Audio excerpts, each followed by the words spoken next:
Senator Francis Heyliger. Morning. Point of inquiry through the chair to Director Griffith in regards to the rental assistance program. I want to find out from you, when you speak that there are 7 employees working on this project, when did you identify that that might not have been potentially enough individuals to have a speedy process of this program?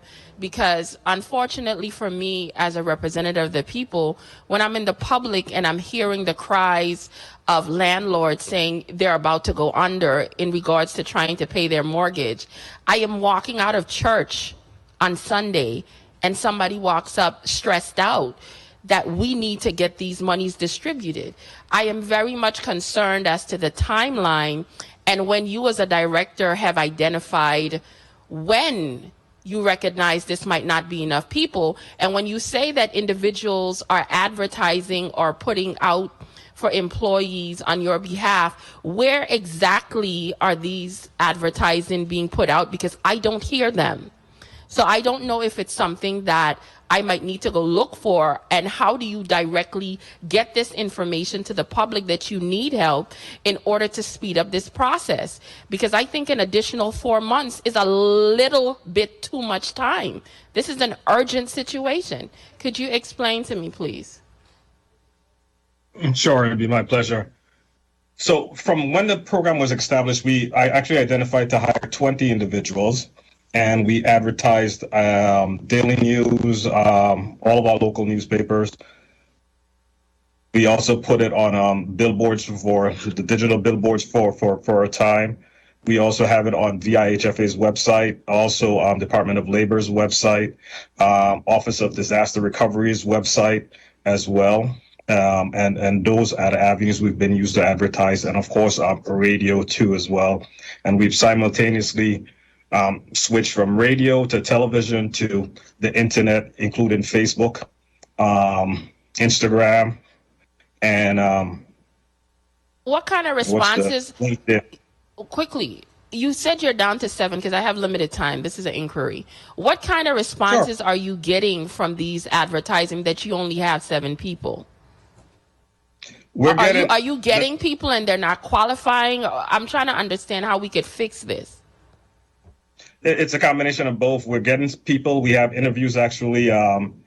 We had interviews yesterday at a little bit after 2:00, 2:30. We had interviews for the program yesterday, and we're getting resumes. Some people are not qualified. Some people want permanent jobs because this is a temporary position based on the funding, and they'll have to seek other employment either with HFA or somewhere else because this is only a limited time frame of funding.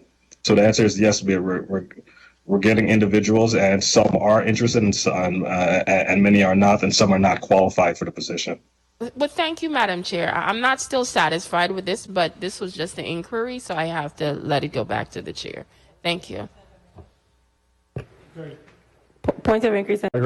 Go ahead, and then I'll come to you. Go ahead, Senator Francis Heyliger. Good afternoon to my colleagues. Good afternoon to the testifiers. Good afternoon to the people of the territory. I would like to extend a happy new year, as this is my first opportunity to via this medium to wish happy new year to the people of the territory. When I had a chance to dig down into these documents, I came up so far with about 42 questions, and I don't think I'll be able to get to all of them in my 10 minutes, but I will be trying my hardest to get to as many as possible. The first question I want to jump into, the $7 million that has been allotted for the vaccination program, could the director share with me what or how much money has been expended for this, and what has been the rate of return on these types of initiatives? Have you seen the vaccination of the individuals in our territory gone up? What is the status? Good afternoon, Senator Francis Heyliger, Director O'Neill. The amount expended is $5,020,175. And to my knowledge, the numbers for vaccinations have increased and continuing to increase, even though there are no current vaccine incentive programs in place. Okay. Over time, one of the things that I've noticed that we had reduced monies, or we are not spending monies for testing. And as this pandemic goes through, we're recognizing that both vaccinated and unvaccinated seem to be catching COVID at similar rates. What are there any additional funding that you know is going to be put forward to more permanent testing so we could find out and understand who is having COVID so we could assist with alleviating how the spread is happening in our territory? Senator, the Department of Health has additional funding outside of these state and local fiscal recovery funds that does allow them to do continuous testing. And as part of the plan, we have allocated $4 million for continuous testing and contact tracing within this proposed plan. I want to ask a question, and this one has to do, because I'm going to be a little bit all over. The part where we spoke about in your testimony, you spoke about 163 million, and it touched on various things: the water, the sewage, broadband infrastructure. I knew from reading the headlines last month, the delegate to Congress had spoken about the Infrastructure Investment Jobs Act, where we are to receive some almost $32 million in regards to drinking water. What is the status of potentially adjusting some of the funding being utilized around that to utilize the other funding so that some of this monies could maybe go to more pertinent areas? Is that something that we can do with this particular set of monies? So I'm not sure if Director Merritt can probably give you a little more, or Commissioner Gabriel may be able to give you a little more information on that. But what I will say is that the funding from the Infrastructure Act is spread over 4 years. That is to be divided, and we have not gotten, to my knowledge, the actual awards at this point. So if we need to move on projects, our first available source of funding is this ARPA funding of the $163 million that we have put forward. So Commissioner Gabriel, feel free to jump in and add. Good morning, Derek Gabriel, Commissioner for the Department of Public Works. Good afternoon. It just turned afternoon. Yeah, I do agree. To your point, we do, the money that we have is available now. The other funding from some of our other infrastructure bills that we got on the federal side has not been made available, and it is stretched over years. And it's not been as much per year as is being delineated because it was added to our normal allotment. I want to ask a question. When I was looking at the program, when it came to drinking water and dealing with some of the sewage lines, etc., I didn't notice that there was anything specifically as it deals to cisterns. And one of the things that I recognize here in the territory, if this is an emergency and we're trying to utilize these funds, why in anything I don't see any here that accommodates for the fact that we are uniquely designed and built here in the territory, that a lot of drinking water comes from bottled water, people using filters. Has there been any accommodations for getting direct monies to, say, pumps and filters to the homes if we're serious about dealing with getting drinking water to the people? I understand the infrastructure and also trying to get potable water, but our reality is right now quite a bit of the homes have cisterns as well as their own sewage system. Why I don't see in the plan in regards to that, because that would almost exclude a whole group of people in the territory if we're only spending the money on other aspects of it. Anyone? Senator, Hold a second. We have a new stenographer. Hold a Senator's time. Put your name on the record and then respond. You may proceed. Go ahead. Sir, good afternoon, Director O'Neill. I will defer the drinking water to WAPA. I'll just defer to WAPA. Okay, thank you. Good afternoon, Nawal Hodge, Chief Operating Officer, Water Systems. The plan does include portable expansion of the portable water system. However, if we are talking about cisterns and filters, I think that's a matter that DPNR would address. That doesn't really fall within WAPA's responsibility, but that certainly was in the terms main of question. expanding. Why that was my main question. I didn't see it as part of the plan. So how would that now be included? Because are these things set when you have already attempted to divide the funds and say we're going to spend X amount of dollars here, and nobody thought to realize that you're literally ignoring an entire section of the entire Virgin Islands where people utilize cisterns in their homes? So Senator, if I'll jump back in here. 3 Director minutes. O'Neill. Thank you.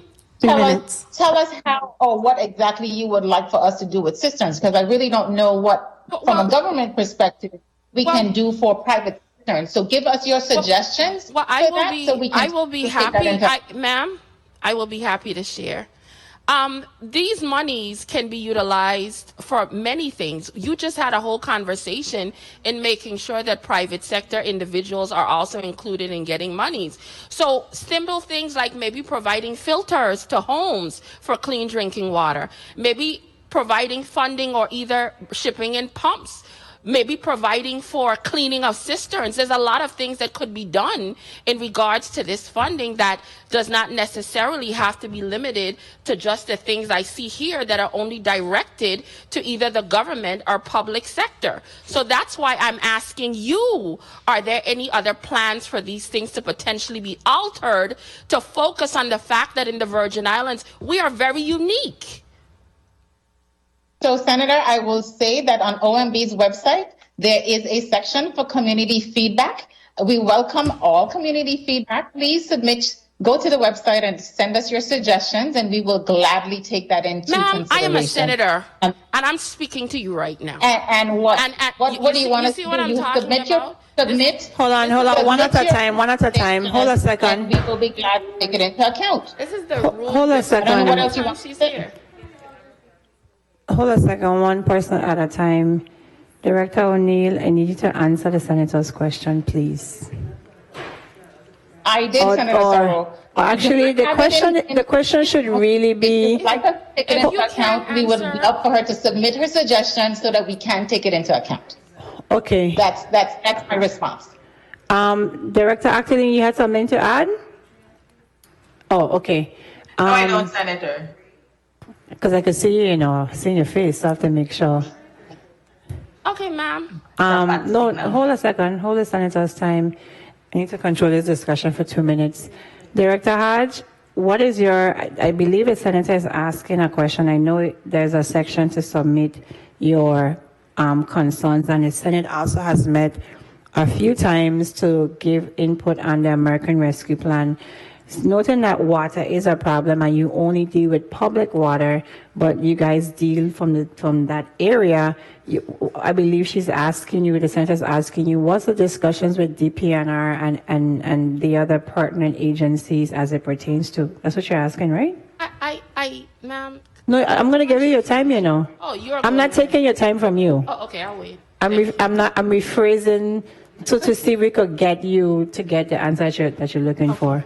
So, Director Hodge, what are you now? See, Chief Operating Officer, go ahead, and then after he responds, then resume the senator's time. Thank you very much.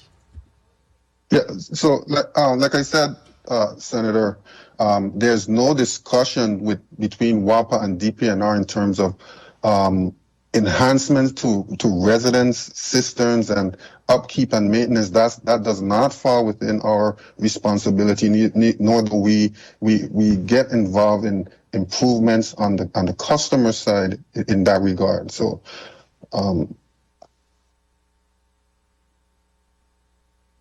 okay. I'm going to follow up after the senator has her time because I know where you're going. I'm going to follow up. You may proceed and continue. Thank you very much, Madam Chair. I need to say something quickly. I know Director Hodge had already said that earlier when I asked the question in regards, and he said WAPA does not have anything to do with that. And when I am hearing suggestions that I, as an elected official that's sitting here and asking questions, should go to our website and submit suggestions, when I'm sitting right here and I'm asking questions, I think that's a little disrespectful, but that is from my perspective. But at the end of the day, I will continue with my line of questioning. 1 minute. One of the additional things I wanted to ask, in regards to the internet access and digital literacy program that I saw here in the presentation, who exactly will be facilitating this, and when is this supposed to be implemented? Has it already been implemented? And what do you expect to see out of this for the funding that's being allotted or spent on this?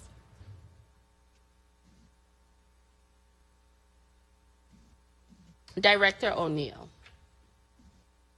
Director Adams, please respond. Okay, as far as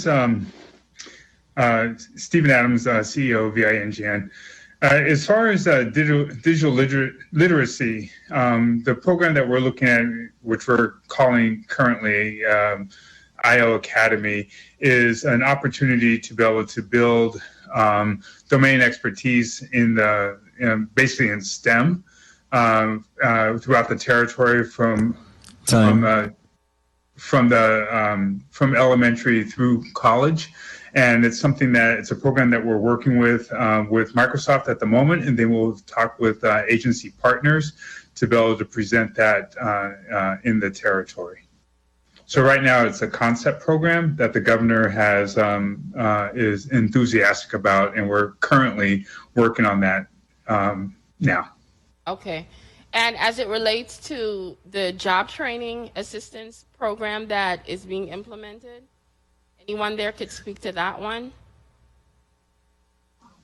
Well, job training is not VINGN's Billywick, is there anyone that could speak to that aspect of this testimony? Great, thank you. Adams. Senator, again, Director O'Neill, at this point, no, that would be done most likely through the Department of Labor, and no one is on board that at this time.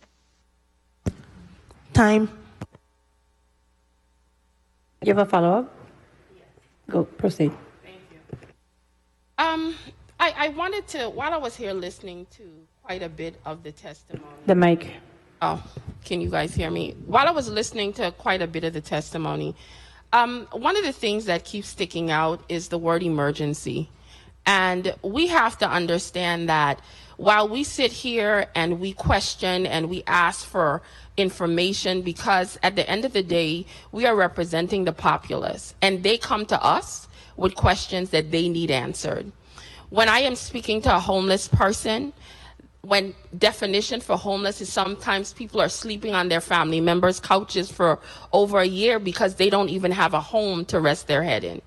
When I speak to individuals that are so afraid because they're going to get kicked out of their apartment because they can't pay their rent, I don't see the word emergency rising to the top of the pack when I discuss quite a bit of the things that are here.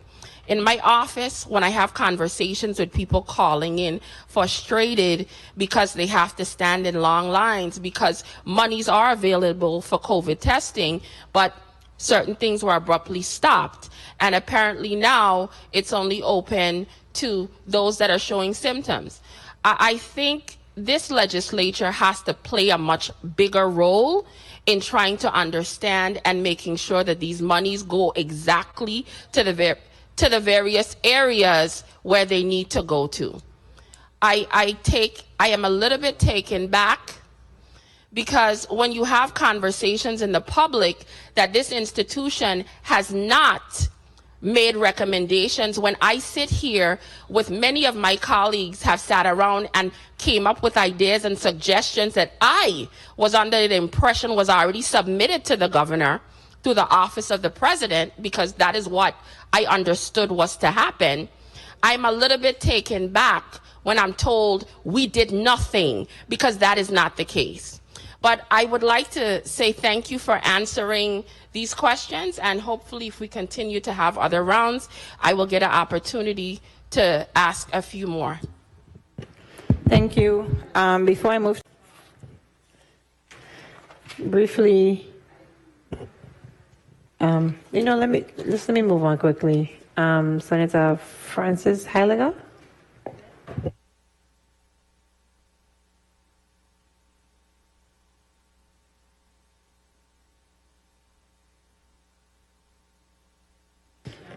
Can you recognize Senator Francis Heyliger's mic for me, please? Good afternoon once again to my colleagues, to the testifiers, to the people of the territory. Director O'Neill, the question I want to ask is, do all of the contracts in utilizing these COVID monies are done through RFPs? Senator, are you speaking to current contracts? I'm not sure what you're referring to. We have quite a bit of money to spend. Are all the contracts and the monies being obligated or spent through RFPs? Do you put them out for bid, every last one of them? So if you're speaking of moving forward and all the money that we still have to spend, yes, they will have to comply with procurement guidelines, which allows for, or requires, I should say, an RFP process. Okay, I know during the state of an emergency, a lot of the processes are suspended. And we still currently are in a state of an emergency. So that's why I want to know, are we still following those guidelines? Because we want to make sure that the process is as fair as possible. Or is it possible that because we're in a state of emergency, some of these contracts could just be given out to whomever? No, Senator, they can't just be given out to whomever. These are still federal funds, and the federal government's guidelines does still apply. So we do at minimum have to have 3 quotes or have a full RFP process. Okay, excellent. One of the things when I was looking here during the documentation, and I wanted to get a little bit more clarity on, contrary to popular belief or what has been put out to the media, the legislature did meet several times to have suggestions to give to the governor on behalf of how our input as to how these monies were to be split up. Unfortunately, I learned today and through reading the article yesterday and speaking today that apparently these suggestions never made it to the governor. I was under the impression he had already gotten them. But one of the things that I had discussed during that one of the meetings we had to split up the money, on page 6, we spoke about other economic support, $500,000 for childcare assistance for unemployed individuals pursuing job training assistance. One of the things that I had brought up in one of those meetings that was my suggestion, when you speak to childcare assistance, is this section only limited to children?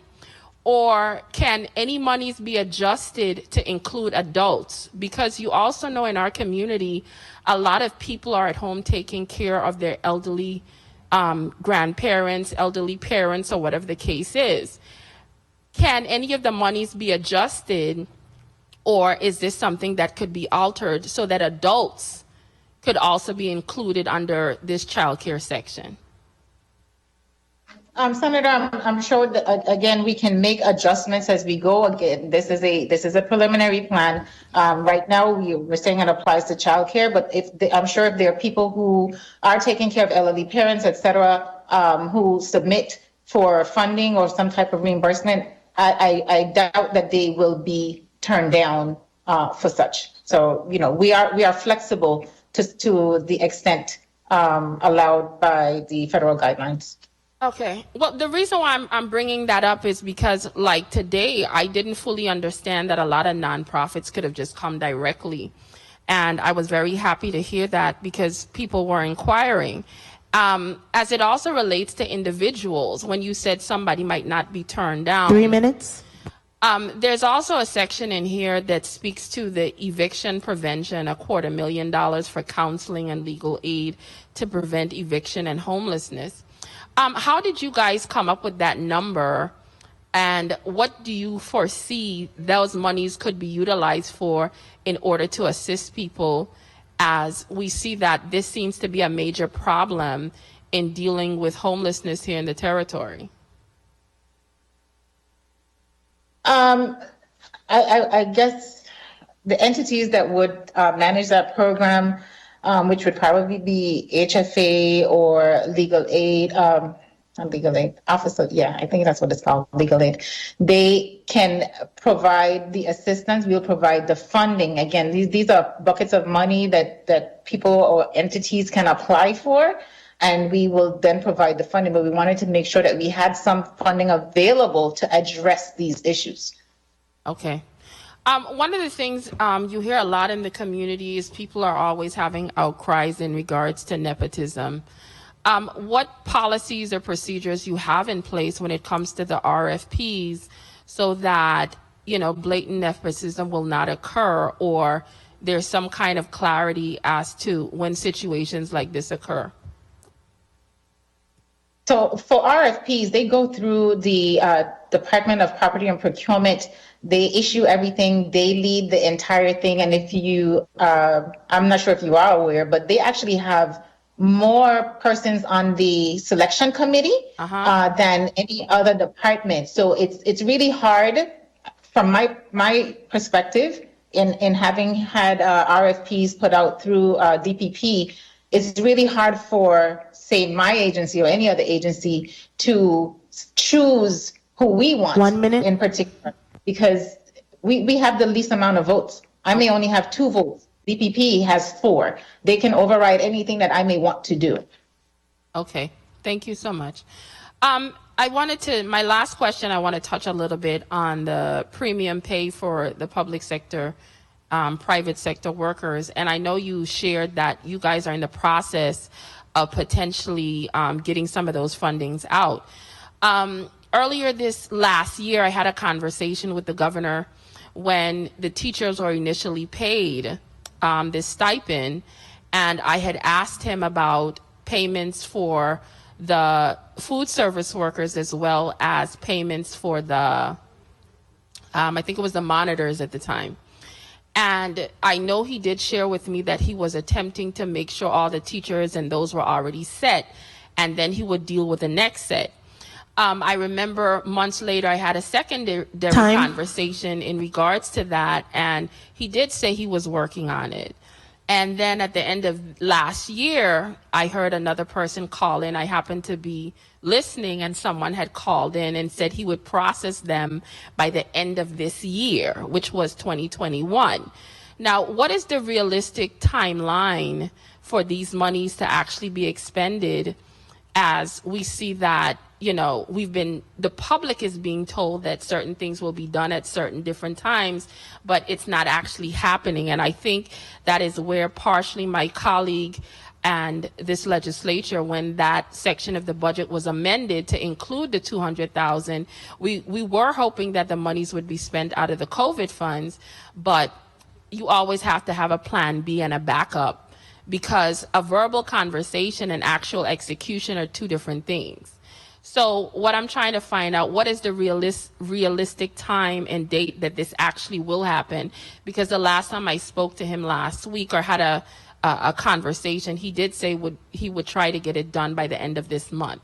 So could you share with us realistically when this actually will be done, at least for that section of the group of the individuals?